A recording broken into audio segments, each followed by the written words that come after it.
A homeless veteran clutched his stomach in pain, his body shutting down from lack of insulin.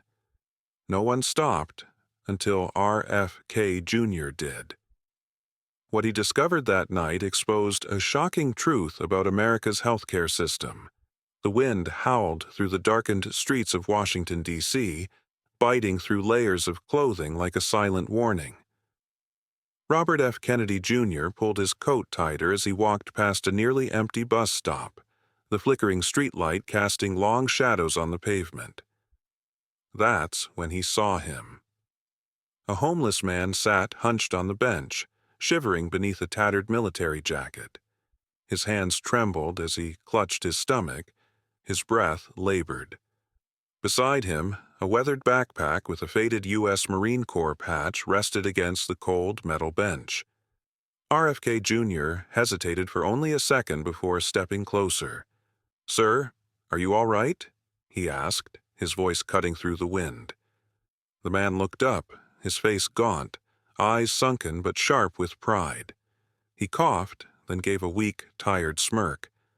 "I've been worse." But RFK Jr. could see the truth. His body was shaking, his skin pale, and the sweat on his forehead told a dangerous story. This wasn't just homelessness. This was a man in medical distress, alone, forgotten, and barely holding on. And RFK Jr. wasn't about to walk away. RFK Jr. crouched down beside the man, his eyes scanning the veteran's face, tired, weathered, but still holding on to something unspoken. "What's your name?" he asked. The man took a slow breath, his hands still trembling. "James Carter, but my friends used to call me Jim." RFK Jr. noticed the word "used to." Jim shifted slightly, wincing in pain. His breathing was shallow and his hands kept gripping his stomach. Something was wrong, not just hunger or exhaustion, but something deeper. "Jim, when's the last time you had something to eat?" Jim chuckled weakly. "Food ain't the real problem, sir. It's my insulin." RFK Jr. felt a chill, not from the cold, but from the words. "Diabetes? Diabetes?" Jim nodded. "Type 1. Lost my supply 2 weeks ago. Clinic said they were out. The VA said they'd process my case, but that was a month ago. Pharmacy wants $300 for a vial." He coughed again, shaking his head. $300. You believe that?" RFK Jr. clenched his jaw. He did believe it. He'd seen it before. The pharmaceutical industry inflating life-saving drug prices, leaving people, veterans, seniors, everyday Americans, to choose between survival and bankruptcy. "How long have you been without insulin?" RFK Jr. asked. Jim's face grew serious. "Too long." A pang of urgency hit RFK Jr. The signs were all there: lethargy, confusion, stomach pain. If Jim had gone into diabetic ketoacidosis, he was in real danger. Without another word, RFK Jr. stood. "Come on, we're getting you help." Jim waved a shaky hand. "I appreciate it, Mr. Kennedy, but I ain't a charity case." RFK Jr. met his gaze. "This isn't charity. It's justice." For a moment, Jim hesitated.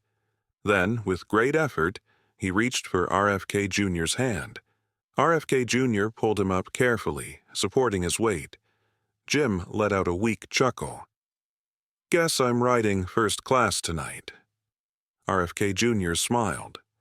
"Damn right you are." As they walked toward his car, RFK Jr. felt something shift. Not just for Jim, but for the thousands of others like him, fighting battles they should never have had to fight alone. RFK Jr. drove through the quiet streets of Washington, D.C., glancing over at Jim, whose head rested against the cold window. The veteran's breathing was shallow and his fingers twitched slightly, a sign of dangerously high blood sugar. He needed help, and fast. Pulling up to a 24-hour community clinic, RFK Jr. jumped out, rushing to open the passenger door. Jim tried to protest. I've been turned away before, you know." His voice was weak, but there was still a flicker of stubborn pride. RFK Jr. gave him a firm look. "Not tonight." Inside, a nurse immediately noticed Jim's condition and hurried him into a small exam room. As they checked his vitals, RFK Jr. stood nearby, arms crossed, watching the monitors. A doctor entered, glancing between the charts and Jim's weak form on the exam table. "He's in diabetic ketoacidosis," the doctor muttered, shaking his head. "His blood sugar is through the roof. If he'd spent another night on the street, he might not have made it." RFK Jr. felt his fists clench. All of this because of a system that made life-saving medication a privilege instead of a right. As the nurse started an IV and prepped an insulin injection, RFK Jr. sat beside Jim. "You're staying here tonight. They'll monitor you until you stabilize." Jim exhaled, exhausted. "Hate hospitals. Reminds me of the VA RFK. Jr. smirked. "Well, lucky for you, this isn't a hospital. No bureaucracy. No paperwork nightmares. Just people who actually give a damn." Jim studied him for a long moment. "Why are you doing this?" RFK Jr. leaned forward, his voice steady. "Because no one who served this country should be left to die on its streets." Silence hung between them, heavy but meaningful. Then Jim gave a slow nod. Maybe it's time I start fighting again, too." RFK Jr. smiled. "Good, because I could use a soldier in this fight." Outside, the city lights flickered, cars rushing past in the night. But inside that small clinic room, a battle had been won, a veteran saved, and a fire rekindled. And this was just the beginning. By morning, Jim was stable.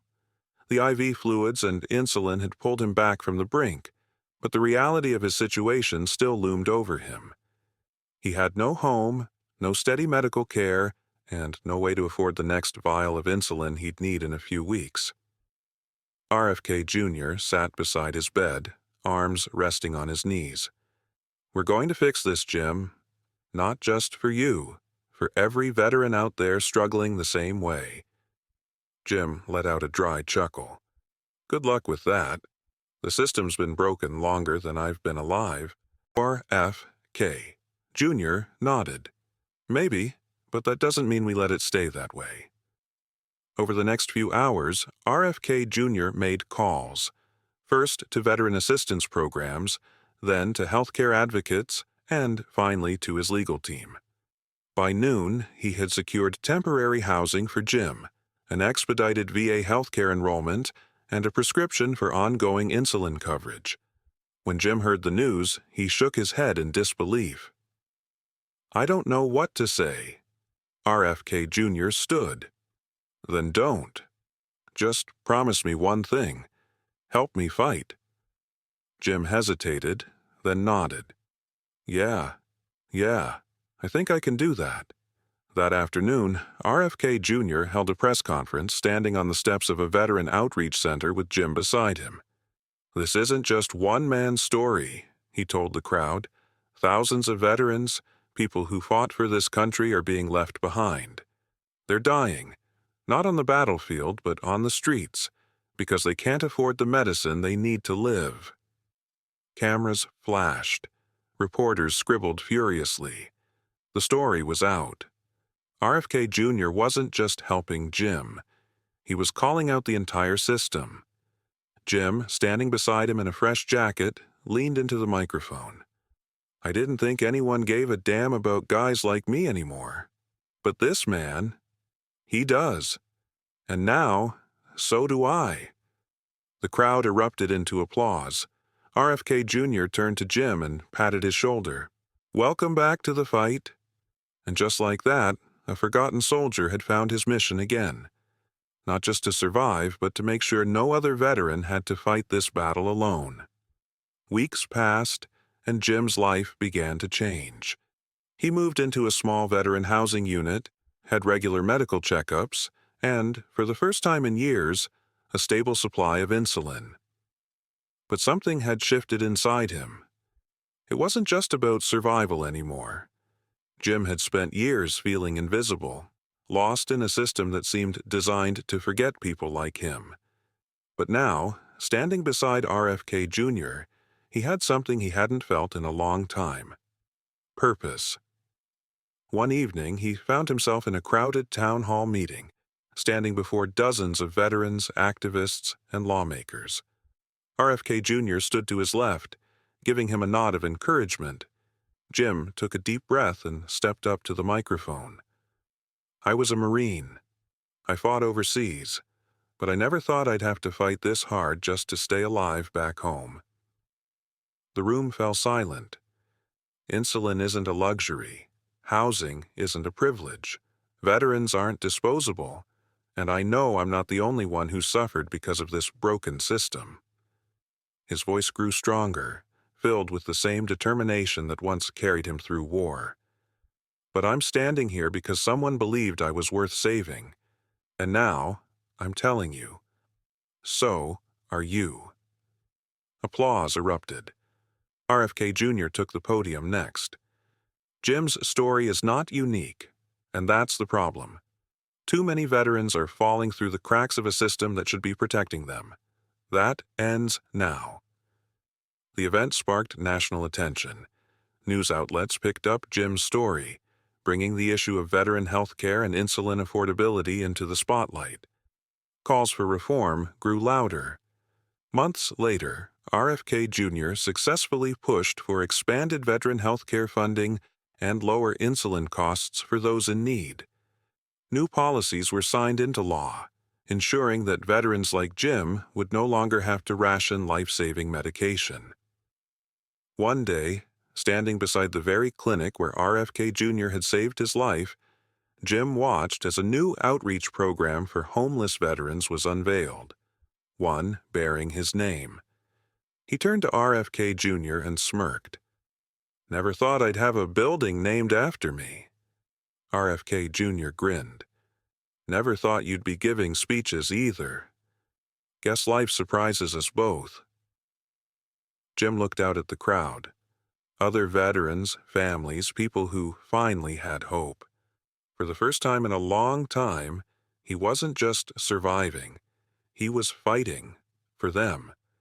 Jim's story is a powerful reminder that no hero should be forgotten, and no life-saving medication should be out of reach. His struggle was not just about homelessness or diabetes. It was about a broken system that fails those who have given everything for their country. But thanks to RFK Jr.'s relentless fight for justice, Jim didn't just survive.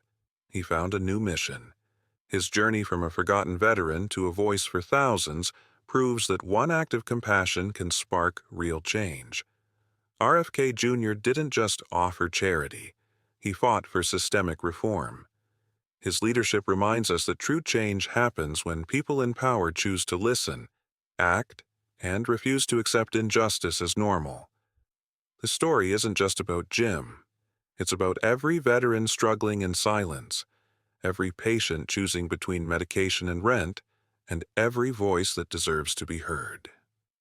If you believe in fighting for justice, hit that like button, share this story, and subscribe for more real-life battles that need attention. Let's stand together and demand change, because no one should fight alone.